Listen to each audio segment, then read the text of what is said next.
Hello, കഴിഞ്ഞ ദിവസം ഞങ്ങളുടെ ഫ്ലാറ്റിലൊരു ബുക്ക് ഫെയർ ഉണ്ടായിരുന്നേ. ഒരു ബിൽഡിങ്ങിൻ്റെ മുകളിൽ ഹാളിൽ വെച്ചിട്ടായിരുന്നു പരിപാടി നടക്കുന്നത്. വലിയ സെറ്റപ്പ് ബുക്ക് ഫെയർ ഒന്നും അല്ലായിരുന്നു, but still it was A cute one.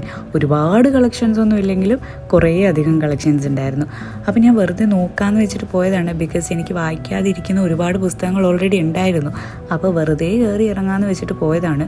അവിടെ ചെന്നപ്പോഴത്തേക്കും 200 rupees 5 ബുക്സൊക്കെ.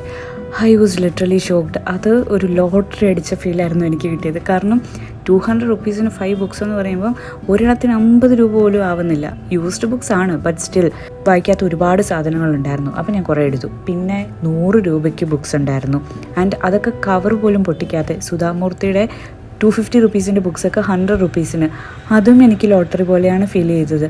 പിന്നെ കുറേ ബുക്സ് 200-ന് 250-ക്ക്. പിന്നെ മലയാളം ബുക്സൊക്കെ 10% ഡിസ്കൗണ്ടിന്. അതെനിക്ക് പലയിടത്തുനിന്നും കിട്ടുന്നതാണ്. അതുകൊണ്ട് ഞാൻ മലയാളം അധികം കോൺസെൻട്രേറ്റ് ചെയ്തില്ല. അപ്പോഴേക്കും ഒരുപാട് ഇംഗ്ലീഷ് ബുക്സ് കിട്ടിയിട്ടുണ്ടായിരുന്നു. പിന്നെ നൊസ്റ്റാൾജിക് ആയിട്ടുള്ള കുറേ ബുക്സ് ഉണ്ട് എനിക്ക്. പ്രിൻസസ് ഡയറീസൊക്കെ ഞാൻ സ്കൂളിൽ പഠിക്കുമ്പോൾ ഒരുപാട് വായിക്കുന്ന സാധനമായിരുന്നു. അപ്പോൾ അതവിടെ കണ്ടപ്പം വെറുതെ ഒരെണ്ണം മേടിച്ചു. പിന്നെ ദി മാത്തമാറ്റിക്സ് ഓഫ് ലവ്, കണക്കുകൂട്ടലുകളൊന്നും അങ്ങ് ശരിയാവുന്നില്ല. അതുകൊണ്ടെന്നാൽ പിന്നെ അത് വായിച്ചു നോക്കാമെന്ന് വിചാരിച്ചു. പിന്നെയും കുറേ നല്ല ബുക്സ് എടുത്തിട്ടുണ്ട്. എനിക്ക് കണ്ടപ്പോൾ കൗതുകം തോന്നിയ കുറേ സാധനങ്ങൾ എടുത്തിട്ടുണ്ട്. പിന്നെ മാസ്റ്റർ യുവർ ഇമോഷൻസ് ഒക്കെ, ഇതും ഞാൻ വായിക്കണം എന്ന് ആഗ്രഹിച്ചിരുന്ന ഒരു സാധനമായിരുന്നു. അങ്ങനെ ഭയങ്കര സന്തോഷത്തോടെ തിരിച്ച് റൂമിലേക്ക് പോയി ഒരു 8 പുസ്തകങ്ങളുമായിട്ട്. അധികം പൈസ ആയുമില്ല. So that was really a happy day.